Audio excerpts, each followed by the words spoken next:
تو انہوں نے یہ جواب دیا چون چدر سنجری رخ بختم سیاہ باز در دل اگر بود حوث ملک سنجرم. یعنی آپ نے یہ کہا ہے کہ میں جاگیر دینا چاہتا ہوں، خدا گواہ ہیں کہ ذرہ برابر میرے دل میں اس جاگیر کا لالچ نہیں ہے. اگر میرے دل میں لالچ ہو تو میرا دل سیاہ ہو جائے، میری قسمت سیاہ ہو جائے. بدعا فرمائی زانگا سے یافتم خبر از ملک نیم شب من ملک نیم روز و یک جو نم خرم. اللہ تعالیٰ نے جب سے مجھے آدھی رات کی بادشاہت دی ہے، آدھی رات اٹھ کر اللہ اللہ کرنے کی، تہجد پڑھنے کی، ذکر کرنے کی، تلاوت کرنے کی توفیق ملی ہے، اس وقت سے مجھے آدھے دن والی جاگیر کی ضرورت باقی نہیں رہی. آدھی رات کی حکومت مل گئی، آدھے دن والی جاگیر کی ضرورت نہیں رہی. یہ فرمایا یہ کیا چیز تھی؟ یہ اللہ تعالیٰ سے تعلق تھا جس کا ظہور خاص طور سے اخیر رات میں ہوتا ہے. حق تعالیٰ کی محبت، تنہائی، ذکر، عبادت. جی ہاں، یہ اس کو سلطنت کی قرار دیا. ایک بزرگ تھے، وہ کہیں چلتے چلتے کسی شہر کے دروازے پر پہنچ گئے. دیکھا کہ دن کا وقت ہے، دروازے بند. پہلے جب ہوائی جہاز نہیں تھے تو ایسی لڑائیاں ہوتی تھیں، فصیلیں ہوتی تھیں، دروازے ہوتے تھے. دشمن آتا دروازے بند کر دیتے، اوپر سے پتھر مارتے، تیر مارتے. اب کوئی دشمن بھی نہیں، دن کا وقت ہے، دروازے شہر کے بند. پوچھا کیا بات؟ کس نے بتایا کہ بات یہ ہے کہ بادشاہ سلامت کا باز پرندہ باز اڑ گیا ہے، بادشاہ سلامت نے دروازے بند کرا دیے ہیں، ایسا نہ ہو کہ باز باہر چلا جائے. وہ بزرگ ہنسے کہ بھلا دروازہ بند کرنے سے باز کا بھی کیا نقصان ہوگا؟ وہ تو اڑنے والی چیز ہے، وہ دیوار کے اوپر سے اڑ کر چلا جائے. کیونکہ چھت تو نہیں ہوتی تھی نا پورے شہر پر، صرف دیوار ہوتی تھی چاروں طرف. جیسے لاہور کے دروازے تھے، بھاٹی گیٹ ہے، لوہاری گیٹ ہے، دہلی گیٹ ہے، کشمیری گیٹ ہے، مسجد گیٹ، جانتے نا. ساتھ ہی ان کی زبان سے ایک اور لفظ نکل گیا، یہ مقصد عرض کرنے سے ایک لفظ اور نکل گیا کہ یا اللہ آپ نے ایسے ایسے بیوقوفوں کو تو بادشاہ بنا رکھا ہے جن کو یہ بھی پتہ نہیں کہ دروازے بند کرنے سے باز کا کوئی نقصان نہیں ہوگا. یہ پتہ نہیں، بیوقوف آدمی، اس کو تو ہم نے بادشاہ بنا رکھا. اور ایک ہم ہیں دن رات آپ کی عبادت میں لگے رہتے ہیں، ہمارے پاؤں میں جوتا بھی نہیں. یہ شکایت نکل گئی زبان سے. بس عتاب ہو گیا، اللہ تعالیٰ کی پکڑ ہو گئی. اچھا یہ بات، ہم آپ کو بادشاہ بنائے دیتے ہیں اللہ تعالیٰ کی طرف سے. ان کو کہا گیا الہام کی صورت، ہم آپ کو بادشاہ بنائے دیتے ہیں لیکن ہمارے ساتھ جو تعلق ہے وہ ختم. ہمارے ساتھ تعلق ہمارا ختم، جاؤ بادشاہ بن. وہی سجدے میں گر گئے. یہ واقعہ منقول، سجدے میں گر گئے. یا اللہ مجھے بادشاہت کی ضرورت نہیں، آپ کا تعلق باقی رہے. بادشاہت کی مجھے ضرورت نہیں ہے. سوچئے کوئی چیز ایسی تھی جو بادشاہ سے اونچی تھی، کوئی چیز تھی نا ایسی جو بادشاہ سے اونچی تھی. وہ کیا تھی؟ اللہ تعالیٰ سے تعلق، جس کے برابر دنیا بھر کی بادشاہ کچھ حقیقت نہیں رکھتی. یہ تعلق عمل صالح سے پیدا ہو، اور کوئی اس کا طریقہ نہیں، کوئی راز کی بات نہیں ہے. اس میں اللہ تعالیٰ سے تعلق بڑھتا ہے عمل صالح سے، ظاہری اعمال، باطنی اعمال، دین کی پوری پابندی سے اللہ تعالیٰ سے تعلق بڑھ جاتا ہے، جس کو ولایت کہتے ہیں. الا ان اولیاء اللہ لا خوف علیہم ولا هم يحزنون الذين آمنوا وكانوا يتقون. اللہ تعالیٰ خود فرما رہے ہیں اولیاء اللہ کیا ہوتے ہیں؟ آمنوا وكانوا يتقون. ایمان اور تقوی سے ولایت ہماری مل جاتی. اللہ تعالیٰ خود وعدہ فرما رہے ہیں، جنہوں نے ولایت دینی ہے وہ وعدہ فرما رہے ہیں. نبوت بند ہوئی ہے، ولایت بند نہیں ہوئی. جو چاہے اللہ کا ولی بن سکتا ہے، دروازہ کھلا ہوا. ایک بزرگ فرماتے ہیں کہ ہم جس چین میں ہیں اگر بادشاہوں کو اس کا علم ہو جائے تو وہ حسد کے مارے ہم پر حملہ کر دیں، زندہ نہ چھوڑیں۔ ایک بزرگ کا یہ اشارہ، جس چین میں ہم ہیں اگر بادشاہوں کو پتہ چل جائے تو ہم پر حملہ کر دیں، ہمیں زندہ نہ چھوڑیں، حسد کی وجہ برداشت نہ کر سکے، اچھا ہم سے بھی کوئی آرام میں ہے۔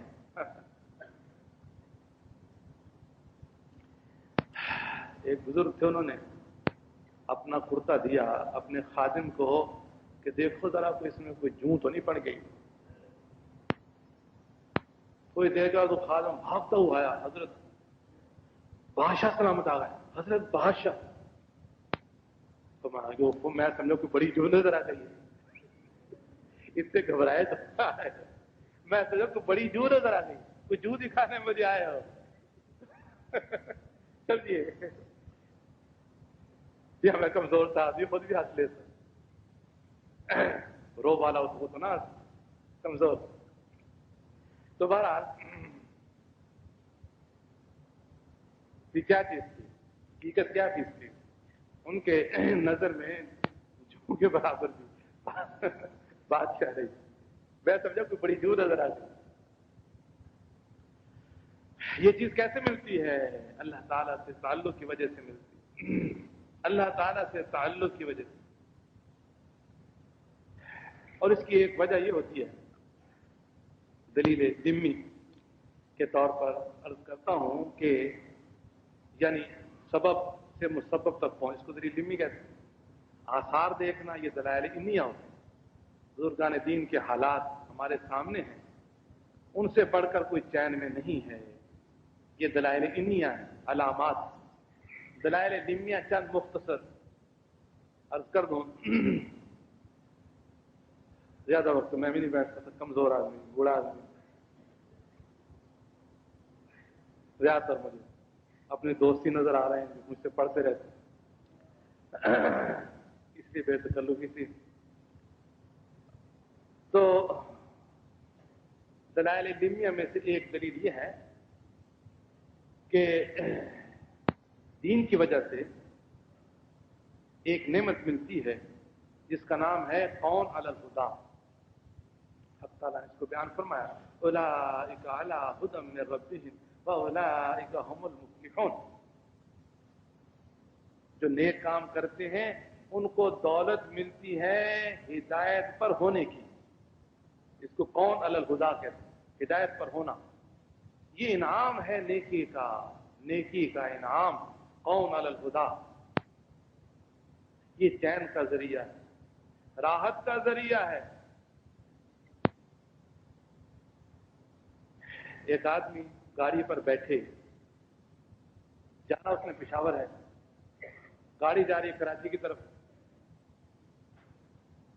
زنجیریں بھی خراب، بیٹھ گیا، گاڑی چل پڑی، کچھ تیز ہو گئی، پھر پوچھتا ہے کہ یہ کہاں جا رہی ہے۔ بیٹھنے کے بعد بس ایسا بھی کرتے ہیں، پہلے بیٹھ جاتے ہیں پھر پوچھتے ہیں، حالانکہ پوچھنے پہلے چاہیے، پہلے پوچھنے چاہیے، بعد میں پوچھتے ہیں کہ یہ گاڑی کس طرف جا رہی ہے، کس طرف کو جا رہی ہے، اس نے بتایا تو کراچی جائے گی، تو میں نے تو پشاور جانا تھا۔ اب کھڑا کرنے کی کوئی صورت نہیں، زنجیر خراب ہے، گاڑی بھی تیز، دور جا کر کہیں ٹھہرے گی، خانے وال یا ملتان جا کر شالیمار دور ٹھہرتی جاتی۔ اب باقی مسافر خوش ہیں کہ ہم صحیح راستے پر گامزن ہیں، ٹھیک جا رہے ہیں، وہ پریشان ہیں۔ سوار ایک ہی ڈبے میں، کیا فرسٹ کلاس کا کہہ لو، کیا ایئر کنڈیشن کہہ لو، ایک ہی ڈبے میں بیٹھے ہیں، 10 آدمی خوش ہیں، ایک آدمی پریشان۔ کیوں؟ وجہ کیا؟ 10 سمجھ رہے ہیں کہ ہم صحیح راستے پر ہیں، ٹھیک جا رہے ہیں، ایک سمجھتا ہے کہ میں غلط راستے پر جا رہا ہوں۔ غلط راستے پر ہونا پریشانی کا سبب ہے، صحیح راستے پر ہونا راحت کا سبب ہے۔ جو دیندار ہے، اعتقاد، اعمال دین کے مطابق، دین سے پورا تعلق، پورا لگاؤ، وہ سمجھتا ہے کہ میں صحیح راستے پر ہوں، وہ چین سے۔ جو دینی پر نہیں ہے، ایمان نہیں ہے نعوذ باللہ، یا ایمان ہے دن رات گناہ کر رہا ہے، کبھی اس کے دل میں یہ سکون نہیں آ سکتا کہ میں صحیح راستے پر، دن رات پریشان رہے گا۔ دین کی چیزوں میں ایک چیز ہے اللہ تعالیٰ کی محبت، اللہ تعالیٰ کی محبت، اللہ تعالیٰ کی محبت۔ بڑی سے بڑی مصیبت بھی اس محبت کی وجہ سے مصیبت معلوم نہیں ہوتی۔ شیخ عطار رحم اللہ تعالیٰ کے دین کی طرف آنے کا واقعہ یوں ہی تو ہوا تھا۔ پہلے عطار تھے، دوائیاں وغیرہ بیچا کرتے تھے۔ ایک درویش نے دواؤں کو دیکھنا شروع کر دیا، فرمایا کہ کیا دیکھتے ہو، کوئی چیز لینی ہے تو لو ورنہ جاؤ۔ میں یہ دیکھ رہا ہوں کہ آپ کی جان ان لیسدار چیزوں میں اٹکی ہوئی ہے، یہ جان نکلے گی کیسے؟ لیسدار چیزیں ہوتی ہیں دوائیں۔ شیخ فرمانے لگے کہ جیسے تمہاری جان نکلے گی ایسے ہماری نکل جائے گی۔ لیسدار چیزیں ہوتی ہیں دوائیں۔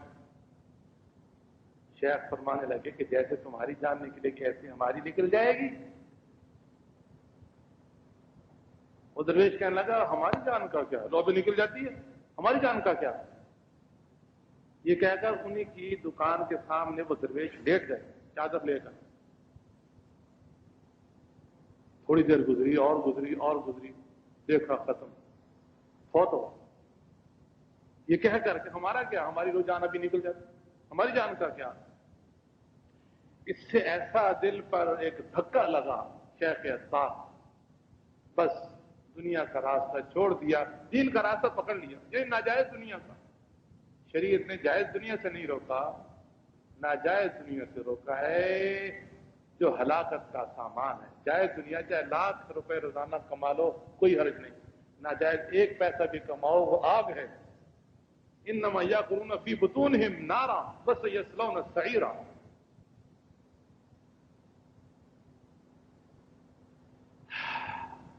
تو یہ ایک سبب یہ ہے، ایک سبب یہ ہے کہ اللہ تعالیٰ کی محبت کی وجہ سے مرنا بھی آسان، بڑی سے بڑی مصیبت آسان۔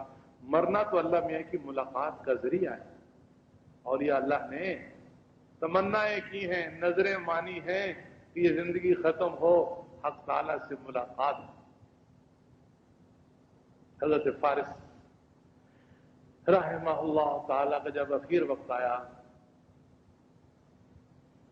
آتا ہے کہ ان کو 8 جنتیں دکھائی گئیں، جس جنت میں چاہو چلے جاؤ۔ ارواح کی طیر خضر فی حواصل طیر خضر تسرع فی الجنت حیث شاءت، یہ شہداء کے بارے میں بھی آتا ہے، اور بہقی کی روایت میں مومنین کے بارے میں بھی آتا ہے۔ یاد رکھیے، مزے کی بات ہے، فائدے کی بات۔ سب مسلمانوں کی روحیں جنت کی سیر کرتی ہے مرتے ہی، گناہ روک لے تو روک لے، ورنہ سب مسلمانوں کی روحیں مرتے ہی روحیں جنت میں چلی جاتی ہیں۔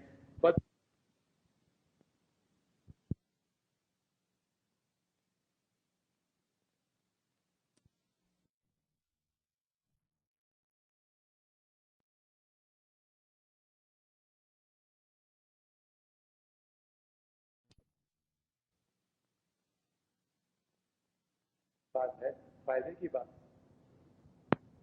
سب مسلمانوں کی روحیں جنت کی سیر کرتی ہے مرتے ہی، گناہ روک لے تو روک لے، ورنہ سب مسلمانوں کی روحیں مرتے ہی روحیں جنت میں چلی جاتی ہیں۔ بدن قیامت کے بعد جائے، بدن سے کچھ تعلق رہتا ہے جس سے جزا و سزا کا احساس بھی ہوتا ہے۔ تو 8 جنتیں دکھلائی گئیں، ان کی شان اور تھی، عجیب و غریب شان تھی، ہر ایک کے لیے مناسب ہی نہیں ہوتا کہ ایسی بات کہے۔ ان کی خاص شان کی عرض کیا، ان کان منزلتی فی الحب عندکم ما قد رأیت فقد ضیعت ایامی۔ عربی جان تو سمجھ گئے اس کا ترجمہ، حاصل اس کا یہ ہے، حاصل اس کا یہ ہے کہ یا اللہ میں تو ساری عمر آپ کی زیارت کے لیے تڑپتا رہا، اب موقع آیا زیارت کا تو آپ جنت دکھاتے ہیں، اپنی زیارت کیوں نہیں کراتے؟ ان کی شان چنانچہ جان نکلنی شروع ہو گئی، اللہ تعالیٰ کی زیارت شروع ہو گئی۔ جب آخرت کی نظر آنی شروع ہو جائیں پھر آخرت میں پہنچ جاتا ہے، اور آخرت میں اللہ تعالیٰ کی زیارت ہو سکتی ہے۔ تو ان کے لیے تو موت بھی تحفہ ہے۔ بتائیے، اب سب سے بڑی مصیبت تو موت ہی شمار ہوتی ہے، اس سے بڑی تو کوئی مصیبت نہیں۔ موت بھی ان کے لیے اللہ تعالیٰ کی ملاقات کا ذریعہ۔ بڑی سے بڑی تکلیف ایسی جیسے دوست 6 سال کے بعد ملے، بغل میں لے کر دبائے۔ دوست 6 سال کے بعد ملے، بغل میں لے کر دباتے ہیں نا تو ایک دوسرے کو، بغل کی